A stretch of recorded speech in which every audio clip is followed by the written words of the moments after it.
యుద్ధానికి వచ్చిన పాకిస్తాన్ తోక ముడుస్తుందా లేక బుద్ధి మార్చుకోకుండా వంకర మాటలు మాట్లాడుతుందా? పహల్గాం దాడి తర్వాత పాక్ బండారాన్ని బయటపెట్టిన భారత ఆర్మీ ఇవాల్టి డీజీఎంఓల సమావేశంలో ఏం చెప్పబోతోంది? ఎస్, భారత్ పాక్ మధ్య ఇవాళ డీజీఎంఓ స్థాయి చర్చలు జరగబోతున్నాయి. మధ్యాహ్నం 12 గంటలకు హాట్ లైన్ చర్చలకు రంగం సిద్ధమైంది. 10వ తేదీ నాడు డీజీఎంఓల మధ్య చర్చల తరువాత కాల్పుల విరమణ అమల్లోకి వచ్చింది. కాల్పుల విరమణ కొనసాగింపుపై ఇవాల్టి చర్చలు జరుగుతాయి. సమావేశం తరువాత రెండు దేశాలు ఒక ప్రకటన విడుదల చేస్తాయి. ఆపరేషన్ సింధూర్ కొనసాగుతుందన్నది కేంద్ర ప్రభుత్వం. సింధు నదీ జలాల ఒప్పందంపై పాక్ ఫోకస్ చేసే ఛాన్స్ ఉంది.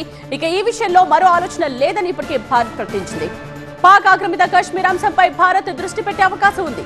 పీఓకేలో ఉగ్రవాద శిబిరాలు ఉన్నట్టు ఇప్పటికే భారత ఆర్మీ ఆధారాలు బయటపెట్టింది.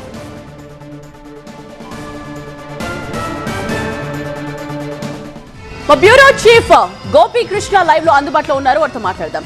గోపి, ఇవాల్టి హాట్ లైన్ చర్చల్లో ఎటువంటి అంశాలని చర్చకు తీసుకొచ్చే అవకాశం ఉందా? అలాగే ఎలాంటి డెసిషన్స్ బయటికి రావచ్చు అంటారు?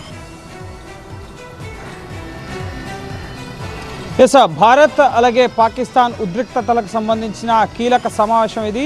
భారత DGMO director general of military operation, Pak DGMO military ఆపరేషన్కి సంబంధించిన అధికారులు, ఇటు రాజీవ్ గై భారత్ తరపు నుంచి, అలాగే కషఫ్ అబ్దుల్లా పాకిస్తాన్ తరపు నుంచి ఈ హాట్లైన్ చర్చల్లో మధ్యాహ్నం 12 గంటలకి పాల్గొంటారు. ప్రధానంగా కాల్పుల విరమణను కొనసాగించే అంశంపైనే, ఈ సైనిక చర్యలపైనే ప్రధానంగా చర్చ జరుగుతోంది.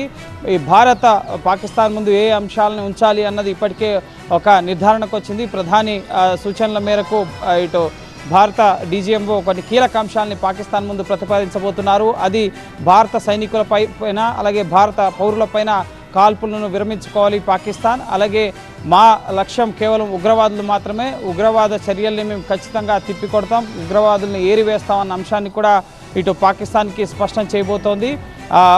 ఇటు భారత్ పాక్ సరిహద్దుల్లో అదనంగా మోహరిస్తున్న బలగాలను కూడా ఉపసంహరించుకోవాలని చెప్పి భారత్ కోరే అవకాశం ఉంది. అలాగే పాకిస్తాన్ తరపు నుంచి కూడా ఈ సింధు నదీ జలాల ఒప్పందానికి సంబంధించి ఏదైతే హోల్డ్లో ఉంచడం జరిగిందో సో దానిపైన ప్రస్తావించే అవకాశం ఉంది. అలాగే పాక్ ఆక్యుపైడ్ కశ్మీర్ పైన ప్రధానంగా భారత్ ఫోకస్ చేసింది. ఆపరేషన్ సింధూర్లో భాగంగా ఈ ఆపరేషన్ సింధూర్ అనేది కొనసాగుతోంది. ఉగ్రవాదుల ఏరివేత కన్న అంశాన్ని కూడా స్పష్టం చేయబోతోంది.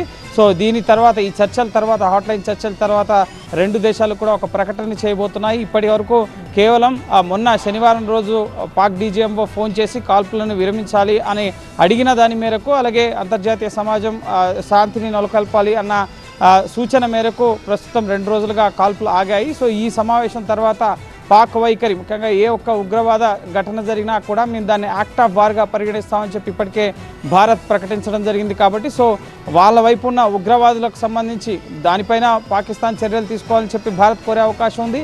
లేదు, మా వరకు వస్తే మాత్రం మేము ఖచ్చితంగా ఉపేక్షించేది లేదు, ఒక యుద్ధ చర్యను మేము ప్రారంభించినట్లుగా మీరు పరిగణించాల్సి ఉంటుందన్నది కూడా స్పష్టం చేస్తారు. అలాగే పాక్ సైన్యం ఏ ఒక్క బుల్లెట్ పేల్చినా కూడా దానికి ధీటైన సమాధానం సరిహద్దుల వద్ద పాక్ ఎదుర్కోవాల్సి వస్తుంది. ఇప్పటికే ఆపరేషన్ సింధూర్ని మీరు చూశారు. సో మీరు ముఖ్యంగా మేము ఉగ్రవాద శిబిరాలను నాశనం చేస్తే మీరు మా సైనిక స్థావరాలను లక్ష్యం చేశారు కాబట్టి మేము మీ సైనిక స్థావరాలని టార్గెట్ చేశామన్న విషయాలను స్పష్టం చేస్తూ ఇకపై కాల్పులకు తెగబెడితే ధీటైన సమాధానం ఇస్తామని చెప్పి సైతం ఒక గట్టి స్ట్రాంగ్ వార్నింగ్ ఈ సమావేశం ద్వారా భారత్ ఇచ్చే అవకాశం ఉంది. Right Gopi, so hot line చర్చల్లో ఇది అజెండా. భారత్ అయితే క్లియర్ కట్ గా ఒక క్లారిటీతో ఉంది. ఆపరేషన్ సింధూర్ కొనసాగే అవకాశమే ఉంటుంది తప్ప ఆగదు అన్న క్లారిటీతో భారత్ ఉంది. సో డీజీఎంఓ స్థాయి చర్చల్లో ఇంకా ఎటువంటి నిర్ణయాలు తీసుకునే అవకాశం ఉంది అన్నది మనం వేచి చూడాలి. 12 గంటలకు హాట్ లైన్ చర్చల తరువాత మధ్యాహ్నం 2:30కు డీజీఎంఓల ప్రెస్ మీట్ కూడా ఉంటుంది. ఆ ప్రెస్ మీట్ లో మనకు అఫీషియల్ గా వివరాలు వెల్లడిస్తారు.